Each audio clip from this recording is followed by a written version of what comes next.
So recently, with the new PACT Act provisions that allow loads of vets to get their VA claims finally approved, I'm going to go into specifics on how to actually win your PACT Act claim. I'm Jordan Anderson with VA Claims Academy. Look, the PACT Act is meant to make your VA claim easier, right? It's meant to make it to where you get service connected far easier than having to jump through the hoops of a Nexus letter or things like that with normal claims. That's what presumptive means. It means that when you have the diagnosis and you were here in this location or you were exposed to these toxins, it is presumed that you are service connected. But a lot of veterans actually get their PACT Act claims denied, and it can seem like the VA claim equivalent of missing a wide open dunk on the basketball court.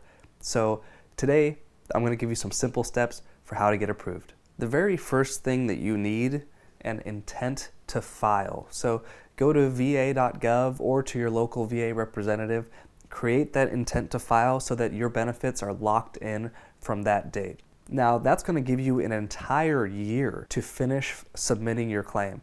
But you don't wait, you want to keep up momentum through this process. But if you had to wait on your medical records or whatever reason, you had something come up in life to where you had to wait, it's totally fine, because provided that when you do get approved, you're going to be effectively getting paid from the date of intent to file. That can mean a big backdated tax-free check for you at the end of this. First thing that you need, and this is not even negotiable, if you're going to be on the pathway to getting a successful claim finish, you're going to need a diagnosis, a medical diagnosis that is on record and documented. So even if your doctor has spoken that, hey, you might have asthma, you might have COPD, it almost doesn't matter what they say so much as it matters what they write down. The VA claims process is a very bureaucratic one, meaning that paperwork trumps all. So make sure that you are documented and diagnosed. So pull your medical records either from your VA doctor,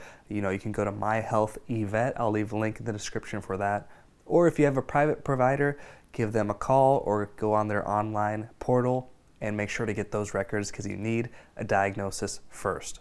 Before I move on from the diagnoses, you'll hear some veterans talk about, hey, you don't need a diagnosis, you can get diagnosed at the CNP exam. Is that technically correct? Sure, but you're putting yourself in a bad spot, because most of the times, if you file a VA claim without even having a diagnosis, guess what? You're not even going to get a CNP exam. They'll just send you a denial letter in the mail. It's a waste of everyone's time. Come ready to succeed with a diagnosis. So you have your medical diagnosis and you know that it's something that could be covered under the PACT Act. Link for that will be in the description as well. Make sure you comb that to see if you qualify. What do you do now?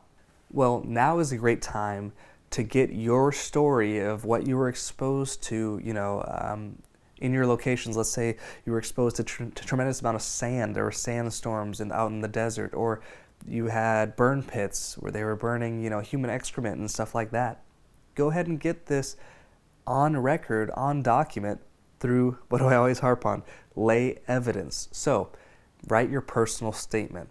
Keep it brief, keep it succinct, but you want to go ahead and outline, hey, my name is so-and-so. I was stationed here during this year, and I was exposed to burn pits where they burned yada, yada, yada, and I was breathing this stuff in. Now I am diagnosed with XYZ, right? See submitted medical records. And as outlined by the PACT Act, this has now been presumptively service-connected, which I'm very grateful for. And then you go on to list some of your symptoms as they are, outlined in 38 CFR.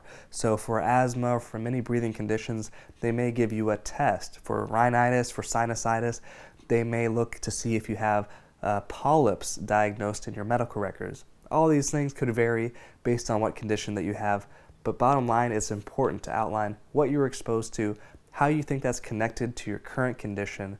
Let them know that you're thankful for the PACT Act, because it can kind of remind the rater, wait, hang on, this is a PACT Act claim.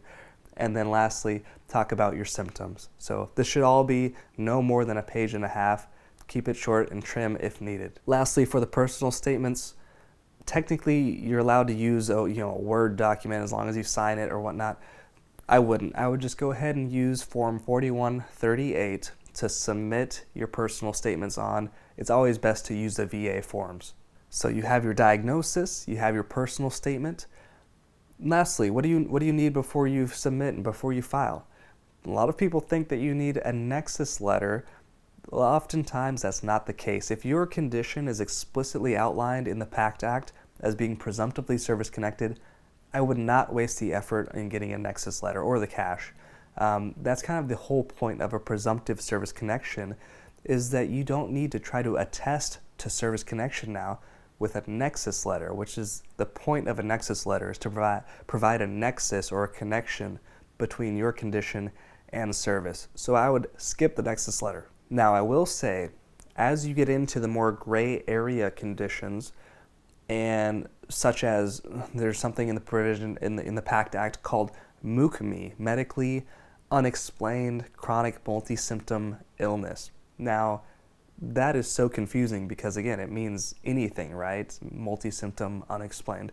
So if you're trying to get sleep apnea passed, through the PACT Act, if you're trying to get your headaches, your migraines, through that MUCMI catch-all, it may help you if you do have a Nexus letter at that point, since the condition isn't explicitly listed as presumptive in the PACT Act. So at that point, yeah, it can only help you out, but for anything that's explicitly listed, I think you'd be wasting your cash, wasting your effort on those. Okay, for a bonus, you're probably going to want to go through and get a toxic exposure screening at the VA. So that's just another way to get on document the exposures that you went through during your service. They'll ask you some questions about what you were exposed to. Maybe it was asbestos in some old buildings. Maybe it was sand. Maybe you're breathing in jet fuels. You were covered in these different chemicals. Firefighting foam. We even have that, right? A lot of cases of that. Whatever it is, you want to go ahead and tell them what you were exposed to so you can get it on a record at the VA. That will be very important. But with all of this, your diagnosis, your personal statements, Nexus letters only if needed and if it's not explicitly laid out in the PACT Act, and you had your toxic screening, you're ready to file. You go ahead and submit everything. It really isn't that difficult, but you just want to be prepared and know what you're going into so that you're not one of these veterans who gets denied for your PACT Act claim. I really hope this helped you out. If it did, hit the like button and definitely share it with someone who needs it, because loads of vets are getting approved at a crazy rate ever since the PACT Act came out. I hope this helped. Cheers to the next one.